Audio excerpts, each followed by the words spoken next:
আসসালামু আলাইকুম। আমেরিকা পুরো পৃথিবীর হিউম্যান হিস্ট্রির মধ্যে সবচেয়ে পাওয়ারফুল এম্পায়ারের মধ্যে একটি।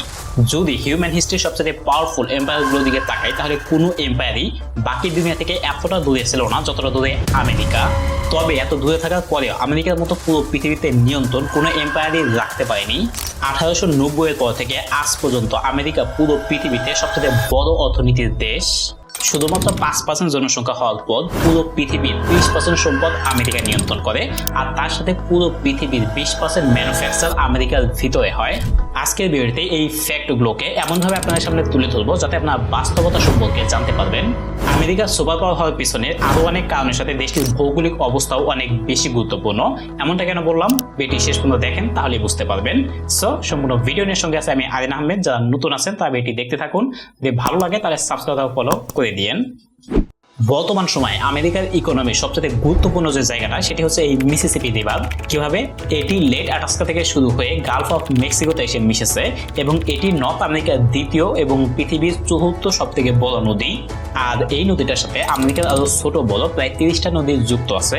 এমনকি নর্থ আমেরিকার সবথেকে বড় নদী মিডুজি রিভারও এক জায়গায় এসে এই নদীটার সাথে মিশেছে। আমেরিকার প্রায় 31টা স্টেটের পানি এই নদীটার সাথে যুক্ত আছে। তাহলে বুঝতেই পারছেন এটি হচ্ছে বাংলাদেশের মতো একটি নদীমাতৃক দেশ। কোনো জাহাজ গালফ অফ মেক্সিকোর ভিতর দিয়ে যদি প্রবেশ করতে পারে তাহলে এটি দেশের অপর প্রান্তে খুব সহজেই যেতে পারে। আর এরকম নদীগুলো দেশের ইকোনমি শক্তিশালী করার পিছনে অনেক বেশি গুরুত্বপূর্ণ, কারণ রেল এবং সড়ক পথের থেকেও নদী পথে প্রোডাক্ট এক্সপোর্ট করাটা অনেক বেশি সহজ এবং সস্তা হয়ে থাকে।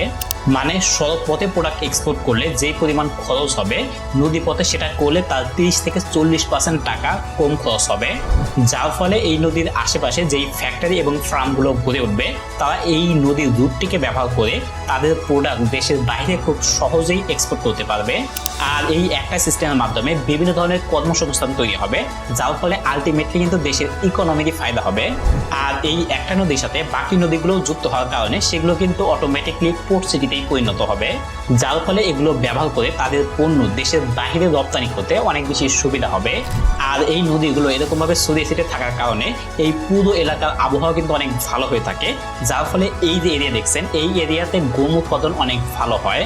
আর অপোজিট সাইডে ভুট্টা এবং সোয়াবিনের ফসল অনেক ভালো হয়, যার ফলে আমেরিকা গম উৎপাদন করার দিক দিয়ে পৃথিবীর 4র্থ নম্বরে এবং সোয়াবিন তেল উৎপাদন করার দিক দিয়ে পৃথিবীর 2য় নম্বরে অবস্থান করছে। আর এই সবগুলো কিন্তু এই মিসিসিপি রিভারের মাধ্যমেই বাকি দুনিয়াতে এক্সপোর্ট করা হয়।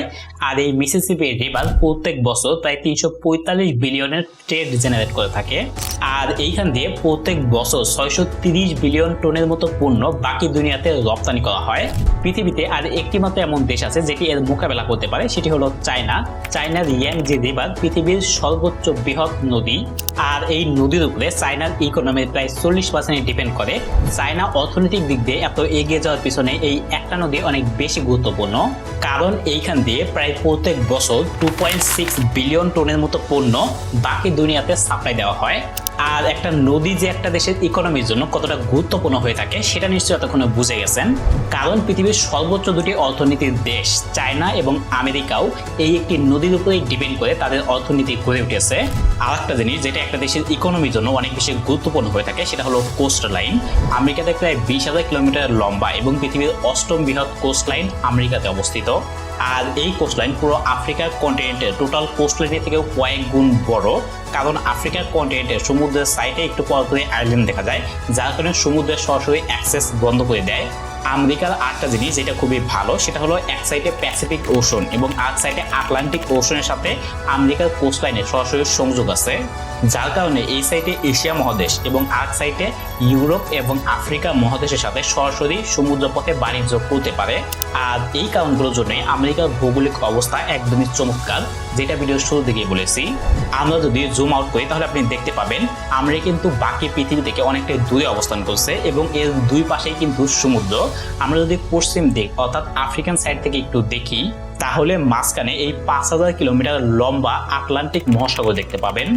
আর দক্ষিণ দিকে এটারও প্রায় ডাবল, প্রায় 10,000 কিলোমিটারের সমুদ্র দেখতে পারবেন।